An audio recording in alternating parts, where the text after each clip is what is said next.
Walaupun hati boleh panas, tapi kepala kita dingin ya. Hak mereka yang telah dilindungi Undang-Undang Pers untuk melakukan peliputan itu terganggu.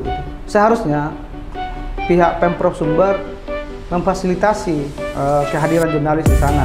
3 pertanyaan di awal dijawab oleh gubernur. Pertanyaan terakhir diacuhkan. Beliau Pak Gubernur langsung minta maaf nih ke teman-teman, terbuka. Ya berjanji mungkin akan menindak stafnya. Ini bagaimana tanggapan itu dengan nanti dengan kawan-kawannya?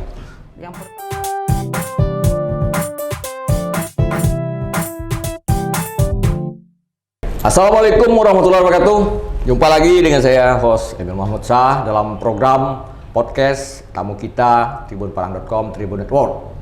Ini adalah program yang membahas tentang tema-tema aktual, terkini dan anyar, dan juga isu-isu sentral yang beredar belakangan ini dan menjadi viral. Jadi kalau Tribuners pengen tahu, ya kali ini kita kehadiran seorang narasumber yang bisa dikatakan ini agak unik ya dari beberapa narasumber sebelumnya yang itu orang-orang hebat semuanya di sini duduk. Jadi sebelumnya kita perkenalkan beliau adalah Bung Aidil Ikhlas, sekarang menjabat selaku Ketua Aliansi Jurnalis Independen Padang, dan sebelumnya beliau adalah juga sudah meniti karirnya di AJI Padang itu sebagai koordinator advokasi.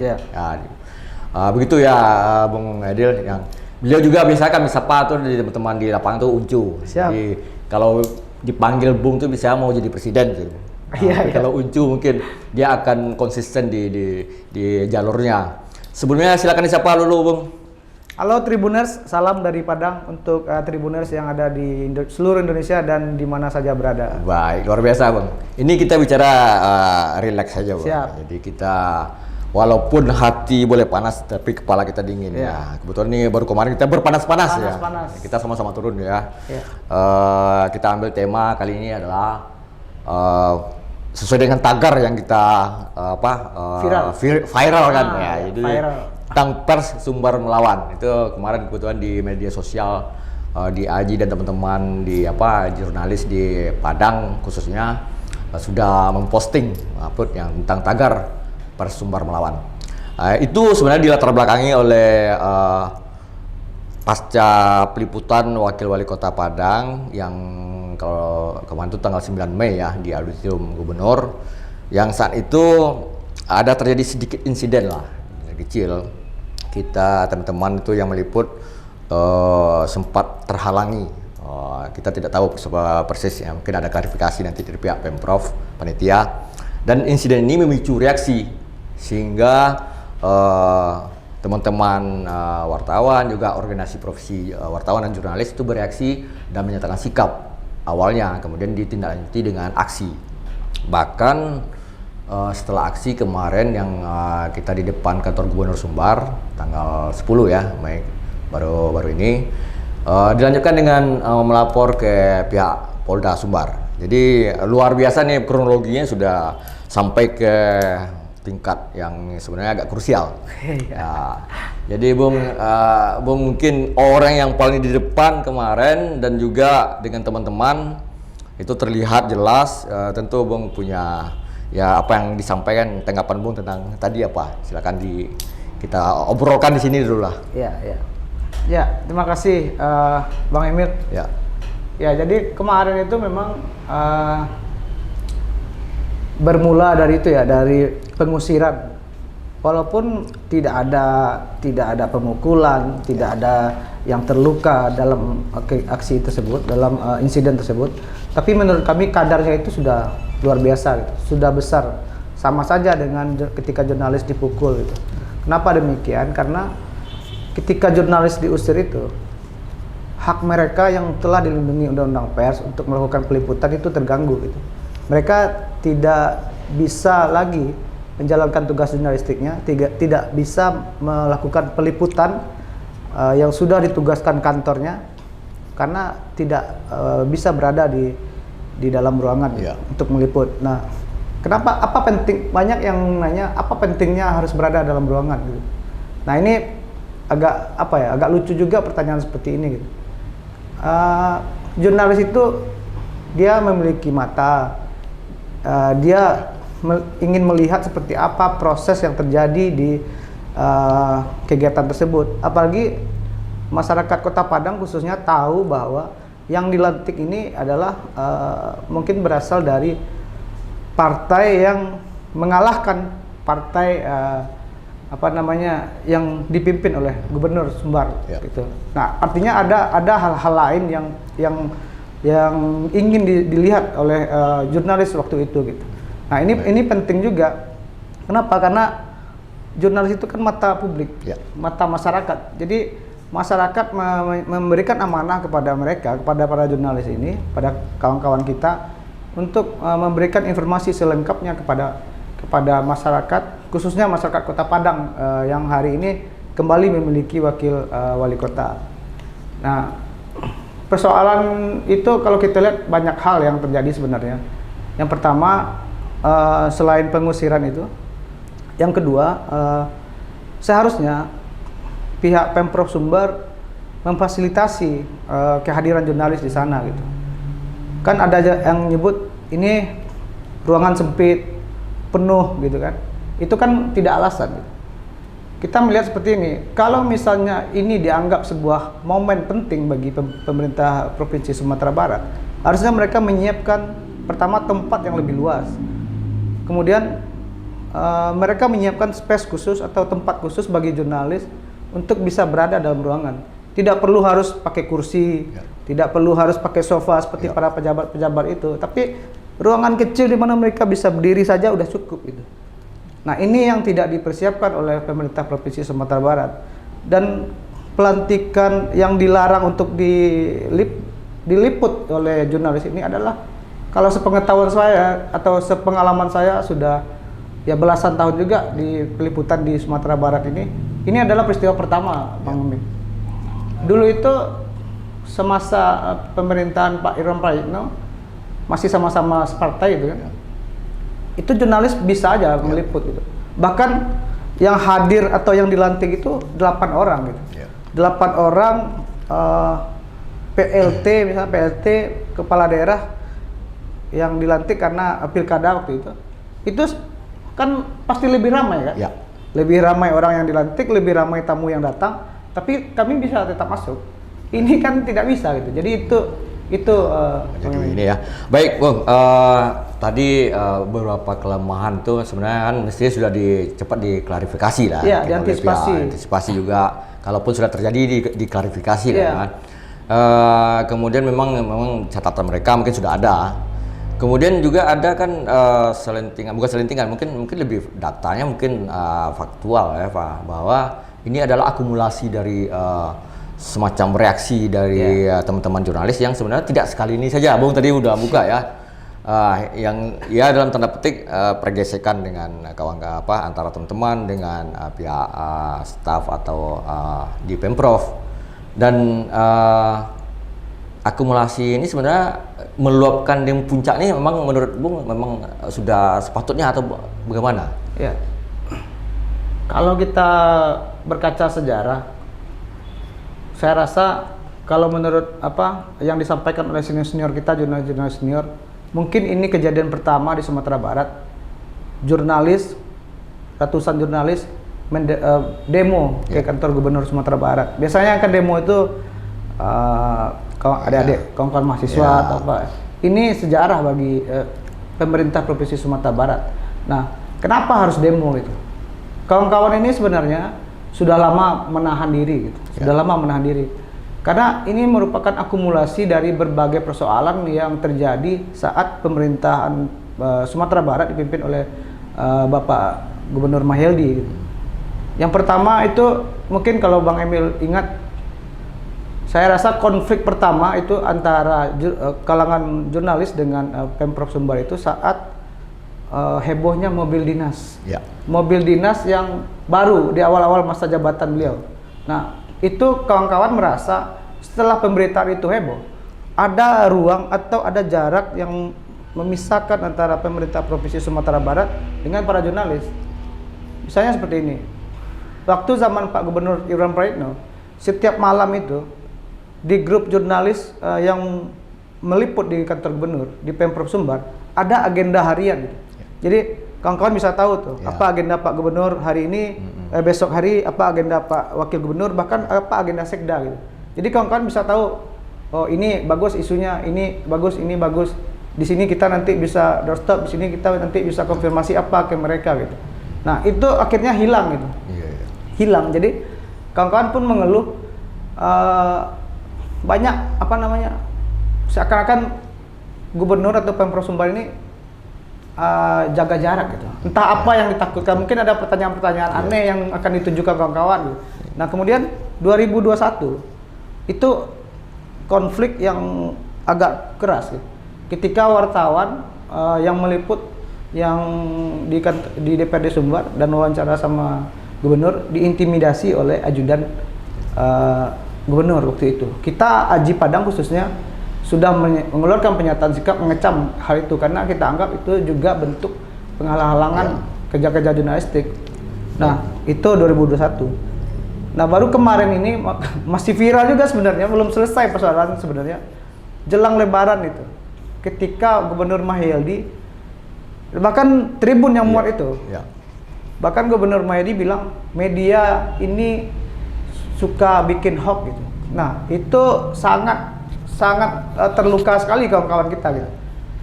Dengan gampangnya seorang gubernur menyatakan berita yang sudah dibuat dengan kode etik jurnalistik yang sudah memenuhi standar-standar pers, bahkan statement yang ia lontarkan sendiri ia sebut hoax gitu. Misalnya Bang Emil memberitakan itu, Bang Emil dibilang berita Bang Emil hoax, tanggapannya gimana? Sangat natural aja, memang reaksi kita. Reaksi kan? Nah, apalagi ini pernyataan seorang pemimpin, seorang kepala daerah, dampaknya itu bisa, pertama bisa menggerus kepercayaan publik kepada pers. Itu luar biasa itu. Statement cap hoax itu apa namanya? Saya rasa untuk masa sekarang itu ya, hoax itu adalah cap paling tinggi gitu. Misalnya kalau saya Minang dibilang ang panduto, mungkin udah oke, tapi ang membuat fitnah gitu. Nah, itu yang payah. Nah, kita waktu itu Aji Padang sudah juga mengeluarkan pernyataan sikap dan salah satu poin kita itu meminta Gubernur Sumatera Barat untuk meminta maaf kepada pers Sumatera Barat karena tidak hanya Aji aja yang terganggu, tapi seluruh kalangan pers, bahkan salah seorang pemret media di Sumbar waktu itu juga menyatakan sikapnya, bahkan dimuat di pemberitaan. Tapi sampai hari ini belum ada permintaan maaf dari Gubernur. Bahkan kemarin itu saya dapat informasi dari kawan-kawan yang hadir, ada setelah Lebaran kemarin itu ada pertemuan Gubernur dengan sejumlah pemimpin redaksi di kantor Gubernur. Ada kawan ada senior yang menyampaikan 4 hal. 4 hal itu, ada hal terakhir yang disampaikan adalah mengajak untuk minta maaf, sama-sama bermaafan kepada pers Sumatera Barat. 3 pertanyaan di awal dijawab oleh Gubernur. Pertanyaan terakhir diacuhkan gitu. Nah, itu. Nah, baik Bu, saya kebetulan ini juga kemarin hadir juga gitu ya. Memang ada kemudian memang ada hal-hal yang sebenarnya yang mungkin Gubernur dalam personal mungkin memang harus diperkuat oleh timnya. Koreksi, mungkin kita juga memberikan solusi juga ya. Karena di beberapa kejadian kita lihat memang teman-teman ketika meliput dan mohon maaf mungkin koreksi juga ke teman juga tim di Pemprov ya, memang masukan lah mungkin. Memang harus Buya memang harus memperkuat tim di sifatnya di humas atau apa namanya mungkin yang OPD yang terkait lah. Baik Bu, sebelum lanjut kita minum dulu Bang, ini kita sudah berapi-api tadi berbicara kan. Bung perlu air putih kan? Udah cukup ya. Enak kopinya. Alhamdulillah. Baik Bang, kita lanjut ya. Mungkin kalau kita ulas mungkin akan panjang dan masih apalagi kronologinya sejak tahun berapa 3 tahun lalu ya. Mungkin kita akan jadi durasi kita mungkin akan jadi over time is over mungkin lewat ya. Ini kita mulai bicara nyinggung solusi tadi. Ada tim yang harus diperkuat. Kemudian mungkin ada kemitraan dengan teman-teman lembaga atau organisasi. Menurut Bung sejauh ini apakah sudah ada harmonisasi terlihat ini selama ini? Saya melihat ada beberapa kegiatan yang pernah dilakukan oleh mungkin dinas di Pemprov Sumbar ya. Tapi dari hasil apa yang disampaikan oleh kawan-kawan yang ikut, misalnya pelatihan jurnalistik itu sudah ada pernah dilakukan, tapi sebanyak kawan-kawan merasa ya belum maksimal ya. Nah, kalau kita bicara kemitraan tadi Pemprov Sumbar dengan kalangan jurnalis bisa saja dilakukan gitu. Contohnya misalnya kayak itu tadi, kalau menurut saya jangan jadikan jurnalis ini untuk kondisi sekarang ya. Jangan jadikan jurnalis ini sebagai orang yang dilatih gitu. Tapi mungkin sebaliknya, jadikan pihak internal yang dilatih oleh jurnalis. Pertama mungkin pelatihan tentang undang-undang pers, pihak-pihak humas Pemprov atau Pemko atau Pemkap yang ada di Sumatera Barat. Yang pertama harus tahu tentang pers itu apa. Jadi tidak ada misalnya nanti ada ketika gubernur menjawab ia menyebut hoax, ia menyebut yang hal-hal lain yang tentu saja akan merugikan mereka. Mereka juga harus paham apa fungsi jurnalis, mereka juga harus paham apa mekanisme ketika sebuah berita yang mungkin menurut mereka salah, seperti apa mereka menyikapinya gitu. Kan misalnya ada hak jawab, hak koreksi gitu kan, atau dilaporkan ke Dewan Pers gitu. Hal-hal ini yang perlu mereka pahami juga. Terus orang-orang ini, birokrat-birokrat kita ini juga perlu tahu misalnya kebutuhan pers itu seperti apa, kebutuhan jurnalis khususnya seperti apa gitu. Misalnya seperti di awal tadi, ketika ada liputan, bagaimana akses mereka gitu. Ini mungkin dianggap sepele bagi kalangan itu ya, tapi bagi kami, bagi jurnalis, ini hal-hal yang sangat penting sekali gitu. Sehingga jika ini terpenuhi, saya pikir terjadi harmonisasi antara pers dengan Pemprov Sumbar. Harmonisasinya bukan beritanya akan baik-baik saja, tidak, tapi harmonisasi hubungan kerja saat bertugas dengan itu gitu. Kondusif lah ya. Kondusif. Dan kontrol sosial tetap jalan. Kontrol sosial tetap jalan. Kita tetap mendorong kontrol sosial gitu. Jangan, seperti sekarang misalnya, mereka lebih gencar memberikan siaran pers rilis kepada jurnalis. Ini sebenarnya kalau menurut kita ya, ini justru membodohkan, membuat jurnalis malas untuk bekerja gitu. Tidak ada berita-berita yang yang kritik yang akan dibangun, karena kalau rilis dari pemerintah itu kan isinya yang bagus-bagus saja. Betul. Nah, itu. Jadi jangan biasakan memberikan rilis setiap ada kegiatan rilis. Perlu juga rilis, tapi dilihat dulu konteksnya seperti apa rilisnya gitu. Kalau bisa wartawan untuk diliput ya diliput gitu, jangan rilis terus. Itu rilisnya kalau bagus gitu, kadang rilisnya kacau juga kan. Ya, baik, kita kembali lagi ke tema pokok ya Bung ya, bahwa Pers Sumbar melawan. Nah ini kembali ke action kita kemarin. Jadi ini kan sudah ke tahap ya mungkin udah maju nih menurut saya kita ya, bahwa sudah sampai setelah aksi orasi di lapangan, kemudian disusul laporan ke pihak kepolisian. Tentu ini sebenarnya kan bagi kita sebenarnya teman-teman jurnalis ini kan perjuangan nih, perjuangan. Sementara kalau kita merujuk ke undang-undang, bahwa kalau memang undang-undang yang kita rujuk bahwa kita harus mengadu ke Dewan Pers selaku yang konstituennya, termasuk kita Koordinasi Pers. Kemudian kalau ada yang kita tabrak adalah oleh mereka ya, bukan kita ya, mereka mungkin undang-undang keterbukaan informasi publik. Apakah tidak kita salurkan ke situ dulu pengaduan? Menurut Bung bagaimana? Apakah kita kemarin langkah kita nih, apakah sudah yang paling elegan yang mana nih? Siap. Jadi kalau boleh saya sejarah dikit teman-teman. Ya. Jadi kawan-kawan yang menggelar aksi demonstrasi kemarin itu, kita itu tergabung dalam koalisi wartawan anti kekerasan Sumatera Barat. Wadah ini sudah sejak tahun 2012 ada gitu. Kuak ini kalau diistilahkan seperti harimau tidur. Mereka hanya muncul ketika ada aksi yang besar gitu. Nah, saya pikir Pemprov Sumbar tidak melihat sejarah ini. 2012 itu yang kita hadapi waktu itu adalah kalangan militer. Kita membawa sejumlah prajurit untuk disidang di Mahkamah Militer dan akhirnya mereka dihukum. Dan itu adalah catatan sejarah bagi pers Indonesia, tidak hanya pers Sumatera Barat. Itu kali pertama undang-undang pers digunakan oleh militer untuk menghukum anggotanya, dan ini jadi catatan sejarah gitu. Pers Indonesia, tidak pers Sumbar saja, betul. Indonesia. Jadi siapa yang bisa membawa undang-undang pers ke Mahkamah Militer untuk pertama adalah masyarakat pers Sumatera Barat. Ini sejarah.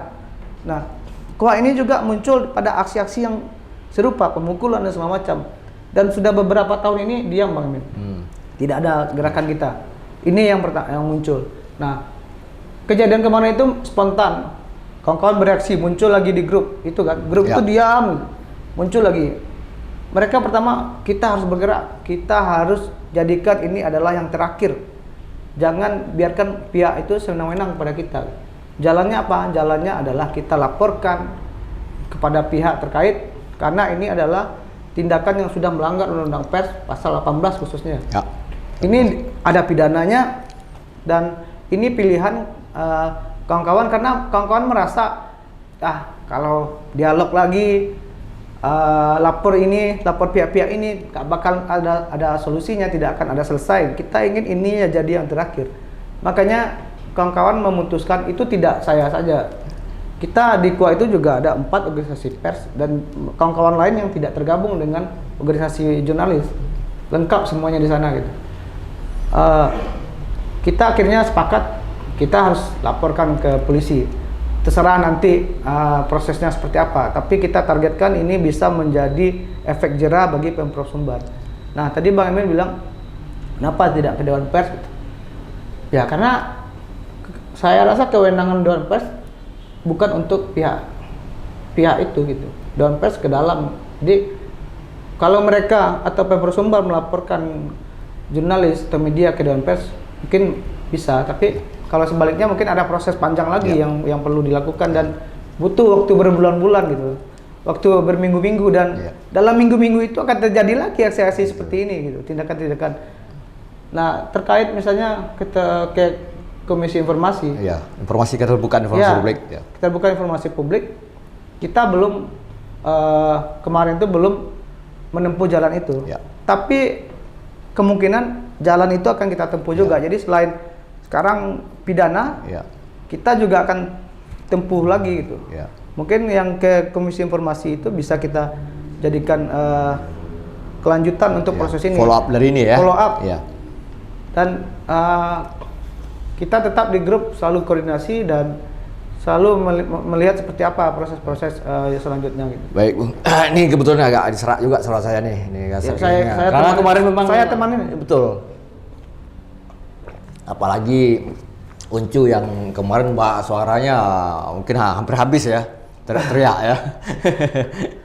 Baik Bu Uncu, mungkin akan banyak mungkin dimintai tampil nih di sebagai narasumber ya. Tentu ya kami juga memanfaatkan Uncu sebagai narasumber untuk membedah ini, karena ini memang yang sangat isu sentral di Sumatera Barat. Tadi Uncu sudah lihat follow up sudah dibahas. Kemudian ini ngomong-ngomong, seandainya Pemprov, ya syukur alhamdulillah kalau beliau Pak Gubernur langsung minta maaf nih ke teman-teman secara terbuka, ya berjanji mungkin akan menindak stafnya. Ini bagaimana tanggapan Uncu dengan nanti dengan kawan-kawan ya? Yang pertama dulu itu sebelum Lebaran itu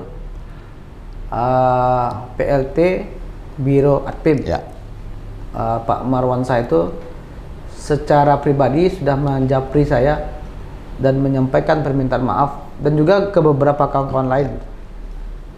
Jawaban kita waktu itu, kita menghargai permintaan maaf Kepala Biro Adpim ini, tapi kita tetap menanti permintaan maaf dari Gubernur.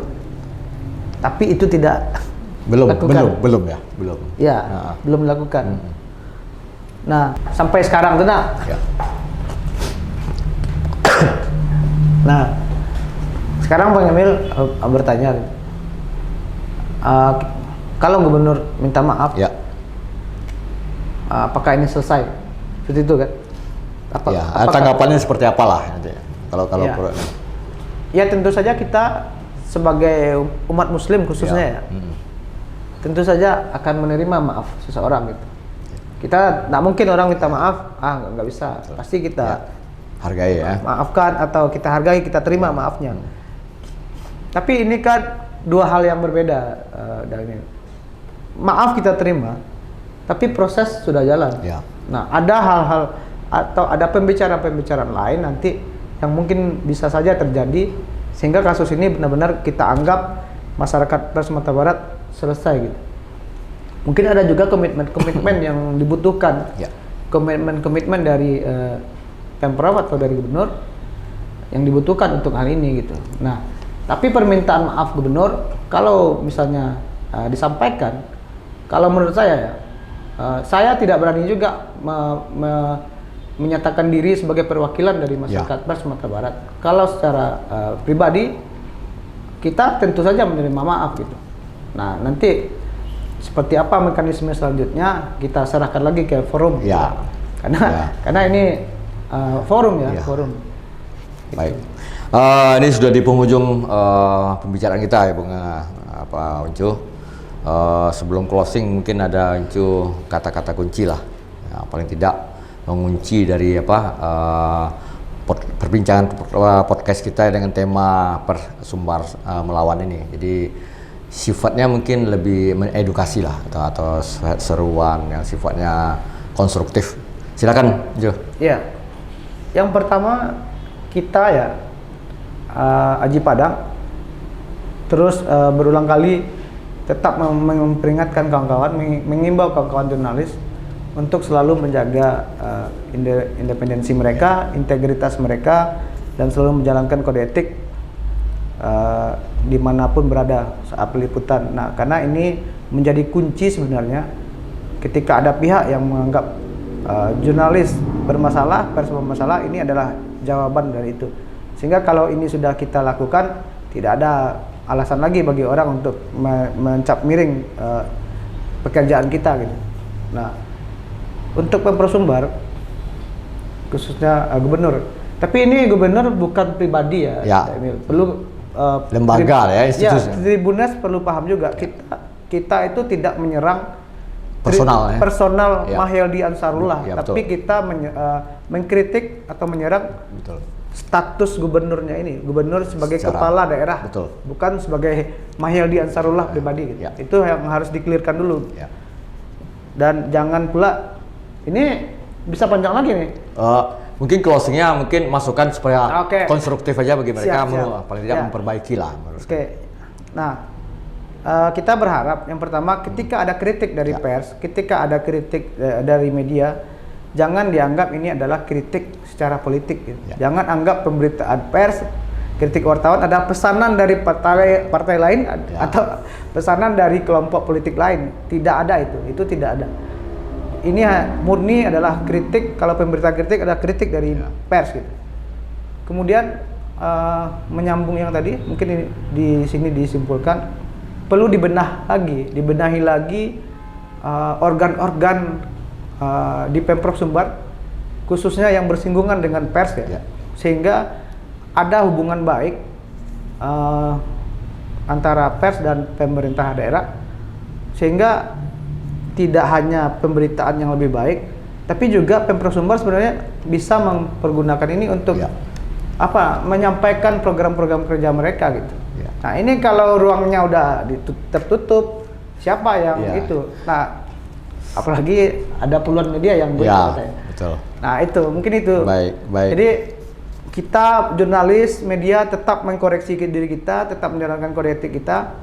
Pihak luar harus juga mengkoreksi mereka dan jangan anti kritik. Itu aja, jangan anti kritik. Itu kata kuncinya harus digarisbawahi adalah jangan anti kritik. Baik, Uncu, terima kasih perbincangan yang dengan tema yang sangat panas sebenarnya. Besok perlu ditambah durasinya. Ya, kita akan session dengan mudah-mudahan ada perkembangan baru, dan Uncu kita undang lagi untuk membahas membedahnya lagi. Karena ini perkembangan ini belum ada kemajuan kayak ya. Mudah-mudahan ada perkemajuan, nanti ada yang hal informatif yang baru kita hadirkan lagi insya Allah ya. Baik Tribuners semuanya, demikian perbincangan kami tempat terasa sudah berakhir tadi. Dan jangan lupa sebelum kita tutup para Tribuners jangan lupa klik akun media sosial kami, YouTube Tribun Padang Official, TikTok, Instagram dan Facebook. Terima kasih. Assalamualaikum warahmatullahi wabarakatuh.